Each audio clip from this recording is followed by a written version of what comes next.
भिलनी महातपस्विनी शबरी जाको नाम, मतंग मुनि कह कर गए तो हे मिलेंगे राम। सोने की चिड़िया मां भारती और सत्य सनातन धर्म के सबसे आदर्श पुरुष मर्यादा पुरुषोत्तम भगवान राम, जो वर्षों की तपस्या के बाद ऋषि मुनियों को भी नहीं मिलते, मगर एक भीलनी शबरी के घर स्वयं चल के आके न सिर्फ दर्शन देते हैं बल्कि उस भीलनी के जूठे बेर भी खाते हैं। और बाबा तुलसी ने क्या खूब कहा है कि प्रबल प्रेम के पाले पड़कर प्रभु का नियम बदलते देखा, अपना मान भले टल जाए भक्त का मान न टलते देखा। भाव नहीं तो कुछ भी नहीं है, लाख करो गुणगान, भाव के भूखे हैं भगवान, भाव के भूखे हैं भगवान।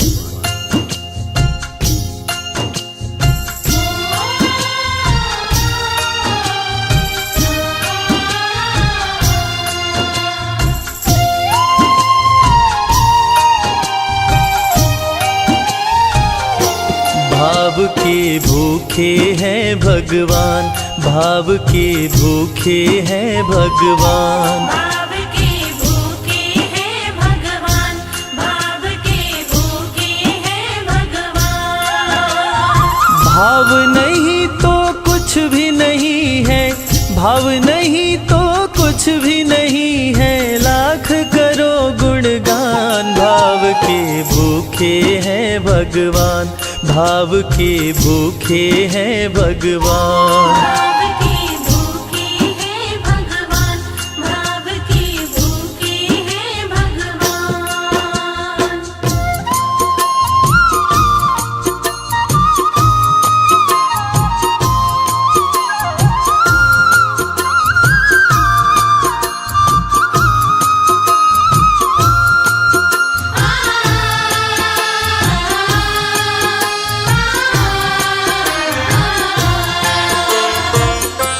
एक थी शबरी भक्तन, न्योछावर करके तन मन, मतंग मुनि के संग में करती थी प्रभु का कीर्तन।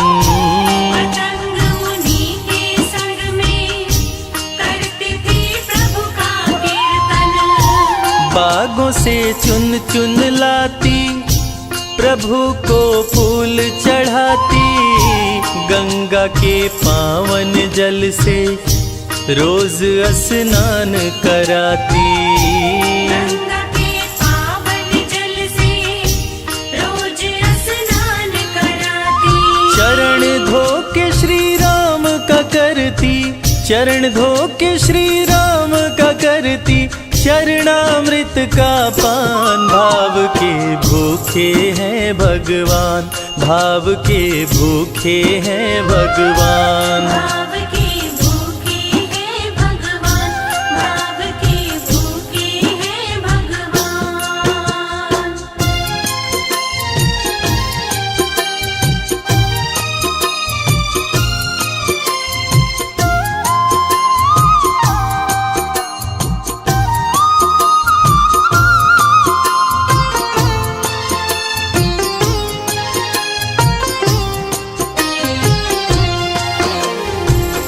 धैर्य एक ऐसा प्रसाद है जो इंसान को महान बना देता है।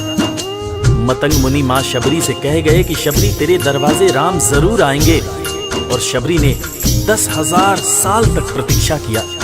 शबरी को देखने वाले न सिर्फ उसे पागल कहते थे बल्कि कहते थे, ये कौन दिखात कुटी मां नारी ते उत जाती है मूद भरी, छिन भीतर बाहर होत छिना सुख सो नहीं बैठत एक घड़ी, यही के तन में कछुपीर भई ये वियोगिन मानस माहि जरी, अब जान पड़ी रघुनाथ के प्रेम की मूर्ति रूप ये है शबरी। मतंग शबरी को बताए, बहु भांति समझाए, सबर कर कुछ दिन शबरी, मिलन के दिन अब आए। सबर कर कुछ दिन शबरी, मिलन के दिन अब आए। राम जी तुमसे मिलेंगे, मेरी कुटिया में आकर शबरी को धैर्य बंधा कर समाधि लिए गुरुवर। शबरी को धैर्य बंधाकर समाधि लिए गुरुवर। राम नाम में लीन हो गई, राम नाम में लीन हो गई, गुरु से पाकर ज्ञान। भाव के भूखे हैं भगवान, भाव के भूखे हैं भगवान। भाव के भूखे हैं भगवान, भाव के भूखे हैं भगवान।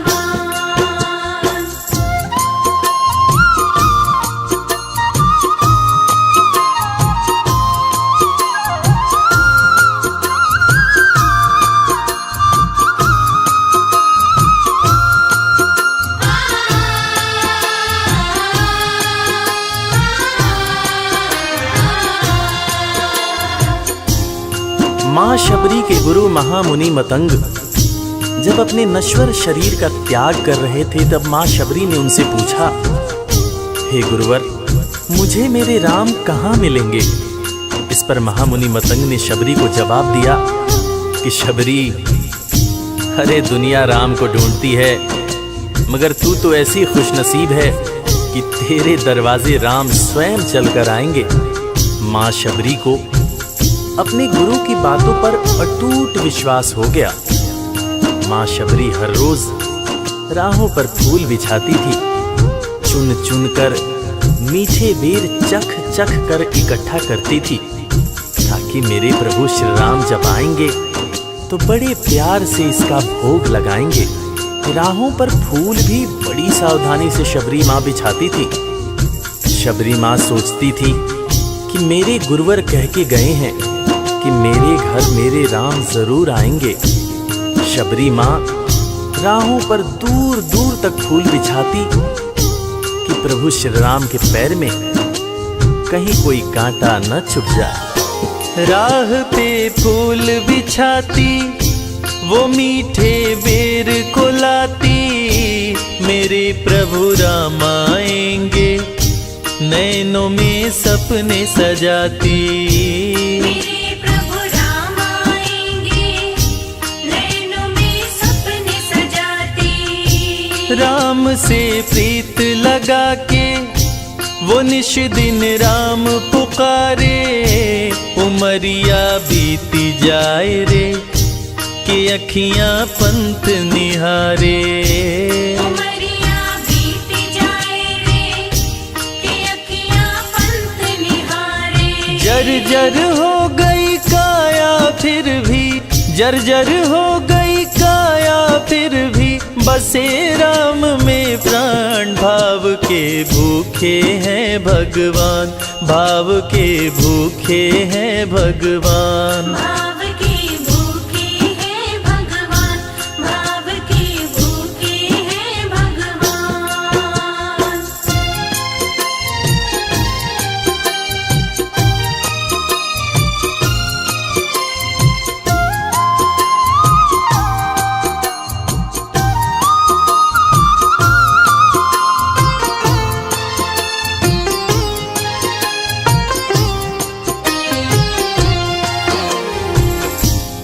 समय समय के साथ बीतता गया। माँ शबरी अब बूढ़ी हो गई। माँ शबरी की उम्र जैसे जैसे बढ़ती गई, प्रभु श्री राम के प्रति उसका प्यार और भी ज्यादा गहरा होता गया। माँ शबरी जो इस जन्म में तो भीलनी हुई थी, मगर अपने पूर्व जन्म में वो एक बहुत बड़े राजा की रानी थी। प्रयागराज, जहां पर कुंभ का मेला लगता है, एक बार वो अपने राजा के साथ उसी कुंभ के मेले को देखने पहुंची। अपने पूर्व जन्म में भी मां शबरी को प्रभु श्री राम से उतना ही ज्यादा प्यार था। उस वक्त रानी ने अपने पति से ये इच्छा जताई कि मैं बाहर जाकर संत महात्माओं के साथ भजन कीर्तन करूंगी, जिस पर उसके राजा पति ने ये कहकर मना कर दिया कि एक महारानी को इस तरह के छोटे लोगों के साथ बैठना शोभा नहीं देता। ये बात महारानी के हृदय में चुभ गई। महारानी ने गंगा के पानी में जाकर अपने प्राण त्याग दिए और ईश्वर से कहा, हे मेरे प्रभु, हे मेरे राम, इस जन्म में तो आपने मुझे बहुत खूबसूरत बनाया है, अगले जन्म में चाहे मुझे कुरूप बना देना। इस जन्म में आपने मुझे उच्च कुल में जन्म दिया है, अगले जन्म में चाहे तो मुझे भीलनी बना देना। मगर हे प्रभु, मेरा अगला जन्म जब भी हो, मुझे ये सौभाग्य जरूर देना कि मैं तुम्हारे नाम को जपूं, मैं तुम्हारा नाम लूं, मुझ पर कोई बंधन न हो। वो राजकुमारी अगले जन्म में माँ शबरी बनी, वही माँ शबरी जो कुटिया में प्रभु श्री राम की राह देख रही थी। वो सुंदर आसन लगा के, स्वच्छ कुटिया को सजा के, राह आंचल से बुहारे, प्रभु का ध्यान लगा के। राह आंचल से बुहारे, प्रभु का ध्यान लगा के। और ना अब तड़पाओ, राम मेरे आ भी जाओ, दरस बिन शबरी व्याकुल, राम मेरे दरस दिखाओ। दर्श बिन शबरी व्याकुल, राम मेरे दर्श दिखाओ। दरस की आस लगी मेरे प्रभु जी, दरस की आस लगी मेरे प्रभु जी, पूर्ण करो अरमान। भाव के भूखे हैं भगवान, भाव के भूखे हैं भगवान। भाव के भूखे हैं भगवान, भाव के भूखे हैं भगवान।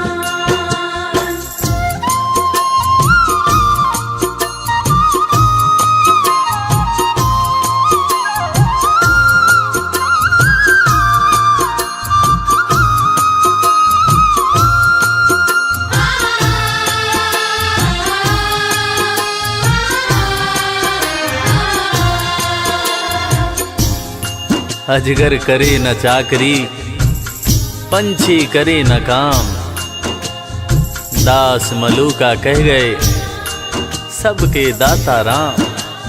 और हम सबके परम पूज्य बाबा तुलसीदास ने रामचरितमानस में भी कहा है, राम से बड़ा राम का नाम। और यही काम माता शबरी दिन रात कर रही थी। बस वो एक ही बात बार बार बोले जा रही थी कि मेरे राम आएंगे, मेरे राम आएंगे। वो हर वक्त हे राम बोलती रहती थी। प्रभु श्री राम जब अपने भाई लखन के साथ माता सीता की खोज में वन में दर दर भटक रहे थे, तो उनके कानों में ये आवाज गूंजी। उन्होंने अपने भाई लखन से कहा, प्रिय अनुज, ध्यान से सुनो। मेरी एक माता है जो वर्षों से मेरी प्रतीक्षा कर रही है। मैं भी अपनी माता को देखने के लिए बहुत व्याकुल हो रहा हूं। चलो अनुज, माता शबरी की कुटिया में चलते हैं। प्रभु श्री राम माता शबरी की कुटिया में आते हैं। माता शबरी की नजर जब प्रभु श्री राम के ऊपर पड़ती है तो माता की आंखों से खुशियों के आंसू धारा प्रवाह बहने लगते हैं। माता शबरी रो रो के कहने लगती है, मेरे राम आप आ गए, मेरे राम आप आ गए। आंसू भरी आंखों से मां शबरी प्रभु श्री राम और वीर लखन को देखे जा रही थी। दोनों हाथों को जोड़कर दौड़े दौड़े माँ शबरी ने प्रभु श्री राम के पैर पकड़ लिए और कहने लगी, मेरे राम, मैं तो 2 जन्मों से आपकी प्रतीक्षा कर रही थी। लोग मुझे पागल बुला रहे थे। मेरे गुरुदेव ने मुझसे कहा था कि शबरी, राम लक्ष्मण के साथ एक दिन तेरी कुटिया में जरूर आएंगे, जरूर आएंगे।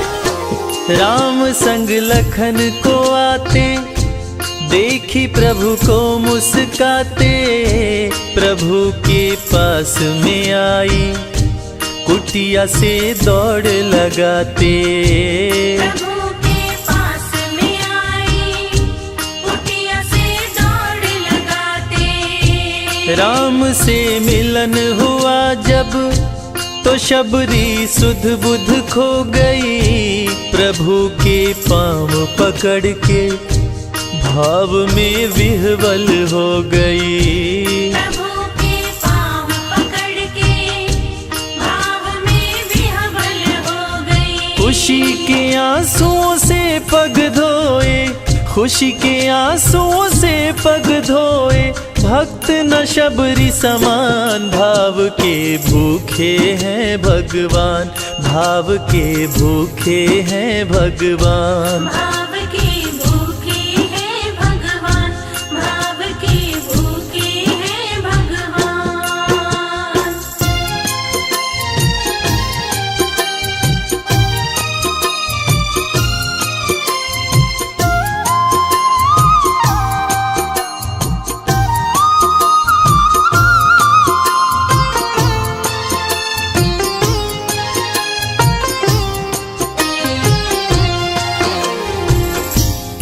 मित्रों, मैं रविराज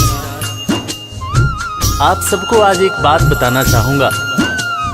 वो बात जो मुझे मेरे गुरुदेव फरीद हसन खान साहब ने बताई है, और वो बात ये है कि ईश्वर को हमारी जरूरत नहीं है, हमें ईश्वर की जरूरत है। ईश्वर हमारे बिना भी पूर्ण है, मगर हम ईश्वर के बिना हमेशा ही अपूर्ण हैं। हम पैदा तो इंसान के रूप में होते हैं, मगर अंत में हमें उसी परमात्मा के पास जाना होता है। इसलिए हमें जीवन में हर वो कार्य करना चाहिए जो ईश्वर को पसंद हो, और ईश्वर को सिर्फ यही पसंद है कि हम नेक दिल बने, दयालु बने और सदैव ही अच्छाई के मार्ग पर चलें, चाहे कितनी भी कठिनाई क्यों न हो, और हमेशा अपने परमात्मा को याद करते रहें, चाहे ईश्वर के रूप में, चाहे अल्लाह के रूप में, गुरु नानक देव जी के रूप में, चाहे ईसा मसीह के रूप में। जो भी इंसान ईश्वर को याद रखता है, वो कभी जीवन में किसी का बुरा नहीं कर सकता। बुरा करना तो दूर की बात है, वो किसी का बुरा सोच भी नहीं सकता है। उसका मन हमेशा साफ और शांत रहता है। मन हो गर निर्मल संजय, प्रभु जी दौड़े आते, प्रसाद की बात करें क्या, वो जूठे बेर भी खाते। प्रसाद की बात करें क्या, वो जूठे बेर भी खाते। बात है सच्ची लेकिन हम सब, बात है सच्ची लेकिन हम सब इससे हैं अनजान। भाव के भूखे हैं भगवान, भाव के भूखे हैं भगवान। भाव के भूखे हैं भगवान, भाव के भूखे हैं भगवान। भाव नहीं तो कुछ भी नहीं है, लाख करो गुणगान। भाव के भूखे हैं भगवान, भाव के भूखे हैं भगवान, भाव के भूखे। इस कथा के लेखक पंडित संजय तिवारी जी, साउंड इंजीनियर श्री कैलाश डंडरियाल जी, मैक्स स्टूडियो दिल्ली। संगीतकार लवली शर्मा। मैं आपका अपना रविराज और वीर म्यूजिक परिवार की तरफ से आप सभी को कोटि कोटि प्रणाम करता हूँ। किसी भी त्रुटि के लिए हम क्षमा प्रार्थी हैं। बोला भक्त और भगवान की